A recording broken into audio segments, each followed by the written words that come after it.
은평구 코로나19 추가 확진자가 2명 발생했습니다. 70대 남성과 40대 남성으로 부자지간입니다. 모두 의정부 성모병원 확진자와 접촉해 집에서 자가격리 중에 양성 판정을 받았습니다. 제21대 국회의원 선거 사전투표율이 역대 최고치인 26.7%를 기록했습니다. 양천, 은평의 사전투표율은 전국 평균보다 높은 28.2%, 27.5%로 집계됐습니다. 총선을 앞두고 열린 국회의원 후보자 토론회에선 교통망 확충 등 교통 문제 해결 방안과 지역의 오래된 현안에 대한 해법 마련이 화두였습니다. 워킹스루 방식의 선별 진료 시스템이 도입됐습니다. 일명 은평형 워킹스루, 의료형 분리벽을 설치해 환자와 의료진 간의 공간을 분리하는 겁니다.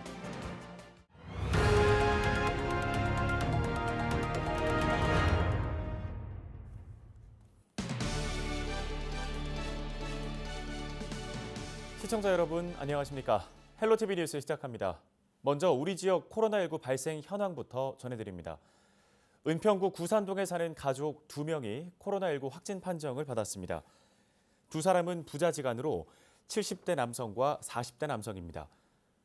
은평구는 두 확진자 모두 의정부 성모병원 확진자의 접촉자로 집에서 자가격리 중에 코로나19 양성 판정을 받았다고 밝혔습니다. 13일 기준 은평구 코로나19 확진자는 28명이며 이 중 11명이 퇴원했습니다. 지난 10일과 11일 이틀간 진행된 제21대 국회의원 선거 사전투표, 전국 3천여 개 사전투표소에서 진행됐는데요. 사전투표율은 26.7%로 역대 최고를 기록했죠. 서울의 경우 전국 평균보다 높은 27.3%로 나타났습니다. 지역별 사전투표율을 보면 종로구가 34.56%로 서울에서 가장 높은 사전투표율을 기록했습니다. 은평 지역의 사전투표율은 27.5%, 양천은 28.17%입니다. 제21대 총선 본선거일은 15일 수요일로 아침 6시부터 오후 6시까지 투표할 수 있습니다. 사전투표도 모두 끝났고 이제 본선거만 남았죠. LG 헬로비전에서는 총선을 앞두고 유권자들의 선택을 돕기 위해 후보자들이 어떤 공약을 내걸고 있고 지역 현안에 대해서는 어떤 입장인지 지속해서 보도해드렸습니다. 은평구 선거방송토론위원회 주관 후보자 토론회도 전해드렸는데요. 방송을 통해서 보신 분들도 계실 텐데 토론회 내용 중에서 지역발전 공약과 관련해서는 녹번천 복원과 교통망 확충 문제가 쟁점이었습니다. 손성혜 기자가 정리했습니다. 선거 때마다 지역 발전 공약의 화두가 되는 신분당선 서북부 연장선. 이번에도 후보들은 신분당선 등 교통망 개선에 한 목소리를 내면서 6호선 복선화, 공공교통혁명 등을 공약으로 제시했습니다. 누락된 수요를 반영하고 그리고 강남북의 교통격차를 해소하기 위한 정책적 배려까지 되어진다라면은 제가 재선 시절에 그리고 국회의원을 하면서 반드시 이 문제를 성공시킬 수 있다라고. 신분당선 서북부 연장이라든가 은평세길 아까 얘기가 나왔죠. 그다음에 6호선 응암 구산 구간의 순환선 복화 순환선을 복선화하고 노선을 의정부까지 연장하는 문제를 마을버스와 공공버스의 유기적인 결합을 만들어내는 게 중요한데 지금까지 준공영 현재 마을버스는 공영이 아닙니다. 마을버스 공공화를 통해서 은평 주민들이 조금 더 가깝게 접근할 수 있는 방안을. 6호선 복선화 공약에 대해선 후보 간 날선 공방이 오가기도 했습니다. 은평경찰서 다음에 진관사가 나와요. 그 북쪽으로 올라가는 겁니다. 진관사 다음 역을 뉴타운에다 만들고 하셨다는 얘기 다시 되돌아오는 거예요. 서쪽 남쪽으로 지그재그 Z 노선이에요. 이게 과연 가능한 6호선 연장 노선 맞습니까? 이제 의정부에도 이제 저희가 그 수요가 있기 때문에 그걸 연장해야만 이게 기본적으로 그 비용 편입 분석 등 관련해 가지고 숫자들이 1 이상 나올 수 있고 그다음에 또 필요하고요. 그래 가지고 이제 그걸 연장하자는 취지고.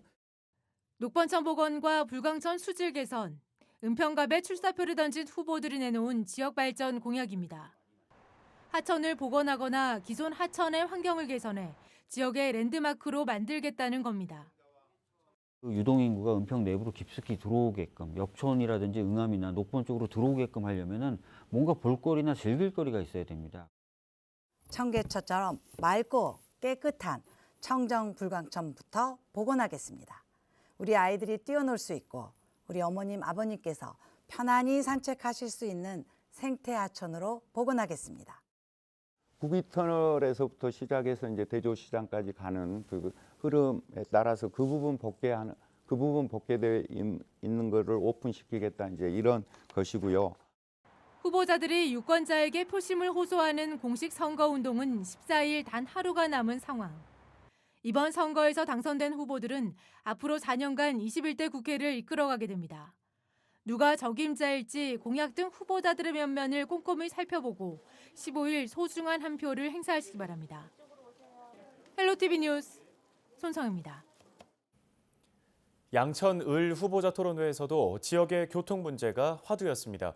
이용선, 손영택 후보는 항공기 소음 문제 해결과 공항 주변 지역 개발 방안을 두고 열띤 토론을 벌였는데요. 이 내용은 심다혜 기자가 전해드립니다.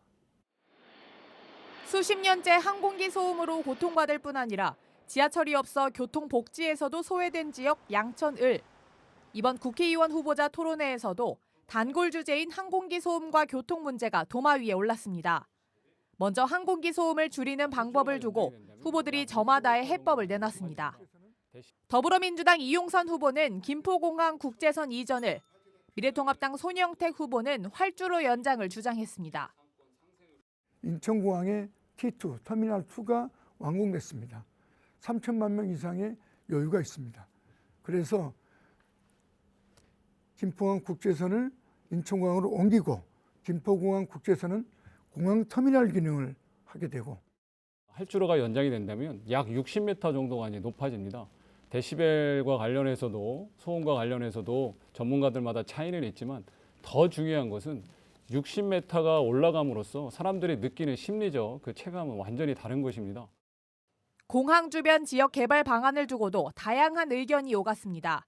이용선 후보는 공항 주변 발전법 제정을, 손영택 후보는 치료형 의료관광단지 조성을 강조했습니다. 공항 주변 지역 발전 특별법을 추진할 계획입니다. 그래서 공항 주변에 도로와 환경, 주거 이런 여러 가지들을 개발하는 과정에서 국가의 예산과 유관 기업들의 출자가 가능하도록 만들 계획입니다. 수많은 외국인들이 김포공항과 인천공항을 통해서 들어옵니다. 여기에 공원과 함께 치료용 의료 관광단지가 설립이 된다면 우리 양천을의 지역 경제는 엄청난 아마 활성화가 될 것입니다. 양천을의 수건 사업인 지하철 유치와 관련된 공약도 차이가 있었습니다.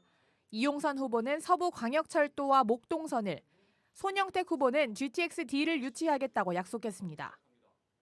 양천을의 교통을 포함한 공공 SOC가 너무 부족합니다.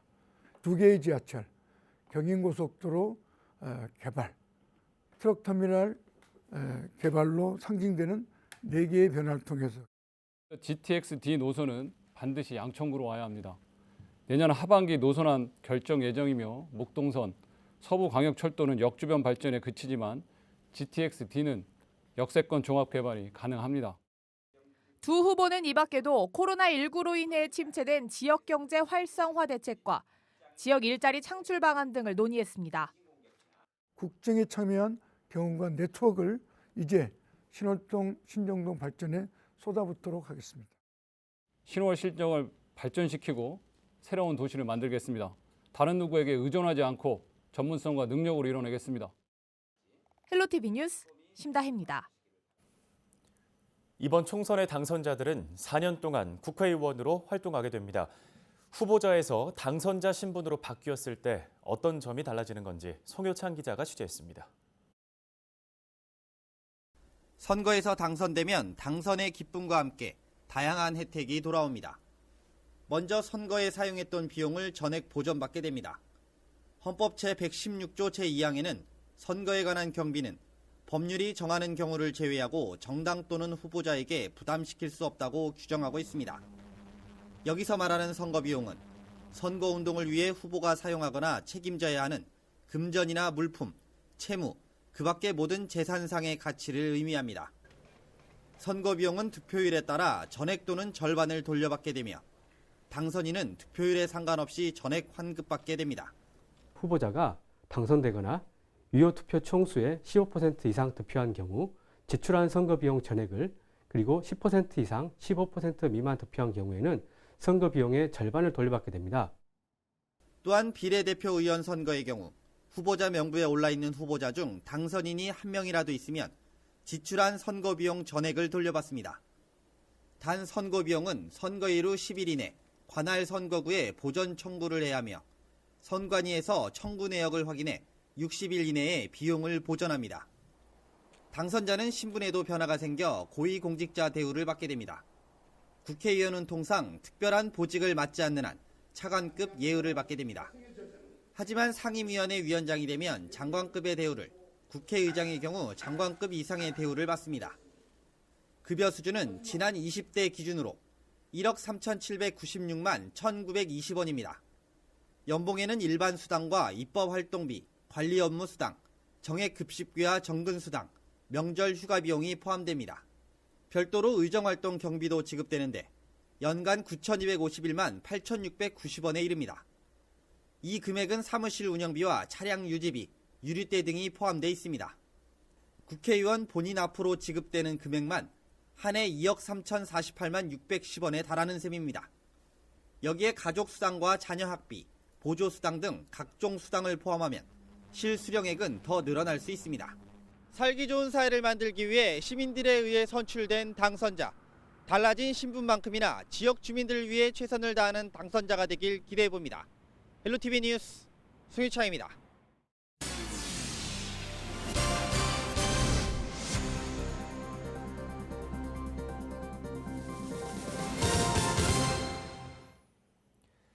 최근 수수료 체계 변경으로 논란을 빚었던 배달의 민족 측이 결국 새 요금 체계를 철회하겠다고 밝혔습니다.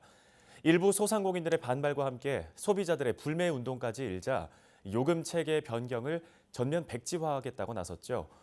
논란은 일단락된 형국이지만 지자체는 물론 총선 후보들까지 공공 배달앱 공약에 나서며 우리 사회에 뜨거운 주제를 던져줬는데요.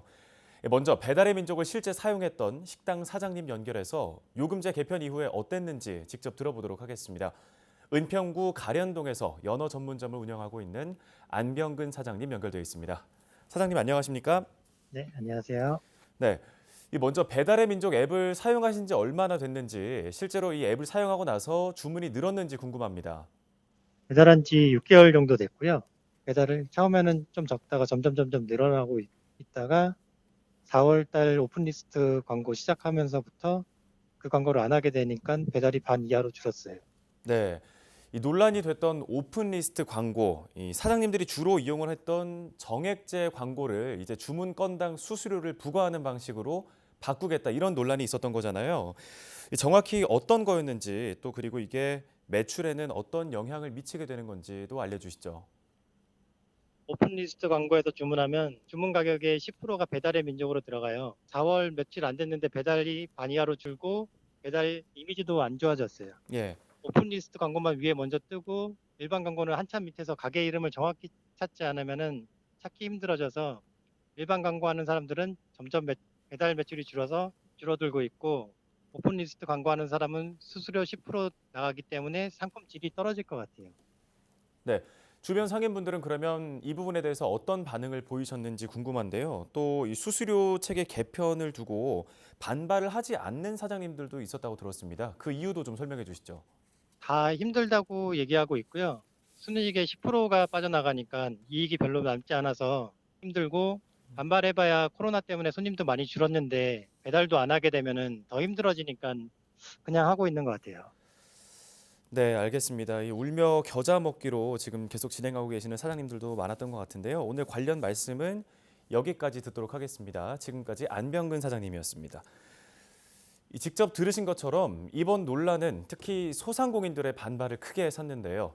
전면 백지화가 되긴 했지만 앞으로 입점 업주들과의 상시 소통 등의 과제가 남아 있습니다. 이어서 소상공인연합회 류필선 홍보부장 연결해서 조금 더 자세한 이야기 들어보도록 하겠습니다. 부장님 안녕하십니까? 안녕하세요. 소상공인연합회 류필선 홍보부장입니다. 네, 이 소상공인연합회 측에서 배달의 민족, 이 배달앱 수수료 개편 논란이 일자마자 소상공인들과의 협의를 통해서 새로운 요금 체계를 좀 만들어 나가야 된다 이렇게 입장을 밝히시기도 했는데요. 논란이 커지면서 지난 10일이죠. 이 배달의 민족 측이 결국 수수료 개편을 철회하겠다고 입장을 바꿨습니다. 이 부분 어떻게 보고 계십니까? 배달의 민족이 수수료 개편을 전면 백지화한다고 밝혔습니다. 소상공인 연합회는 이에 대해 사필 규정이라고 표한 바 있고요. 소상공인 연합회는 이번 일을 계기로 전반적으로 배달의 민족 측이 소상공인 연합회를 비롯한 관련 단체들과 실제 배달의 민족 사용자들 이런 분들과 함께 성실한 협의를 통해서 새로운 가격 구조 체제를 모색해야 된다고 보고요. 실제적으로 이제 앞으로는 전반적으로 온라인 상권 공정화법 같은 온라인에서의 이런 문제들을 방지할 수 있는 법적 제도적 장치 마련이 필요한 상황이라고 보고 있습니다. 네, 알겠습니다. 최근에 배달앱 논란이 일면서 소비자들 사이에서는 가게로 직접 전화 주문을 하자 이런 움직임들도 일었었거든요. 이 부분과 관련해서는 배달앱을 좀 대처할 수 있을 만큼의 효과를 기대해 볼 수 있을까요? 예, 이제 그런 측면도 상당 부분 있다고 보고요. 실제적으로 그렇게 해주시는 비율도 좀 높은 것으로 제가 전달받고 있습니다. 실제적으로 그렇게 해주시면 많은 좀 도움이 된다는 소상공인 분들의 의견이 있고요.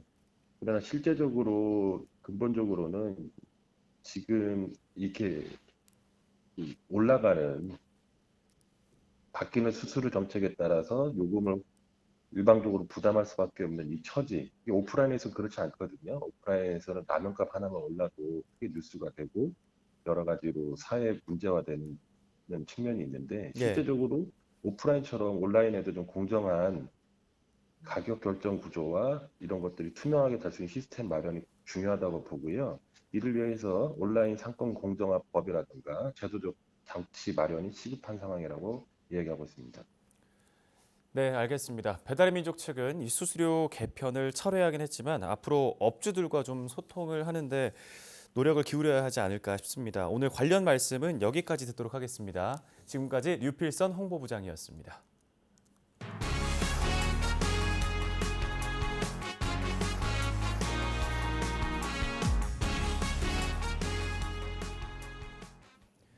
은평구가 워킹스루 방식의 선별진료 시스템을 도입했습니다. 은평구는 기존 선별진료소의 안정성을 높이고 한계를 보완하기 위해 은평형 워킹스루를 새롭게 설치했다고 밝혔는데요.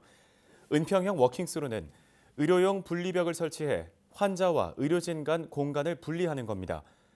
의료진이 레벨 D 방호복을 입지 않아도 검체를 채취할 수 있는데요. 은평구는 은평형 워킹스루 도입이 의료진의 피로 감소와 보호장비 사용 절감 효과가 있다고 설명했습니다. 양천구가 불법 주정차 단속을 한시적으로 완화하기로 했습니다. 양천구는 코로나19 여파가 진정될 때까지 전통시장과 음식점 밀집 지역 주변 도로의 불법 주정차 단속을 완화한다고 밝혔습니다. 단속 완화 시간대는 점심시간인 오전 11시부터 오후 2시까지와 저녁 시간인 저녁 6시부터 8시까지인데요. 전통시장과 음식점 밀집 지역 주변이라고 하더라도 보도나 교차로, 횡단보도, 버스 정류소, 소방시설 근처, 어린이 보호구역 등은 단속 완화 대상에서 제외됩니다. 양천구는 코로나19로 인한 관내 전통시장과 음식점의 경영상 어려움을 감안해 이 같은 결정을 내렸다고 설명했습니다. 은평구가 비대면 도서 택배 서비스를 운영합니다. 비대면 도서 택배 서비스는 공공도서관 홈페이지를 통해 책 대여를 신청하면 택배로 책을 발송해주는 서비스인데요. 선착순으로 하루 30명까지 이용할 수 있습니다. 대여 기간은 택배 발송일로부터 21일간이며 1인당 3권까지 빌릴 수 있습니다. 책 반납은 은평구 공공도서관 외부 반납함이나 구파발역 등에 있는 무인 반납함을 통해서 하면 됩니다. 4월 15일은 제21대 국회의원 선거일입니다. 코로나19 사회적 거리 두기를 준수하는 투표 인증샷과 함께 우리 지역 일꾼으로 뽑힐 당선자에게 바라는 점을 카카오톡 제보 25로 보내주시면 LG 헬로비전 선거 당일 개표 방송을 통해서 생생하게 전달해드리겠습니다. 헬로티비 뉴스 마칩니다. 시청해주신 여러분 고맙습니다.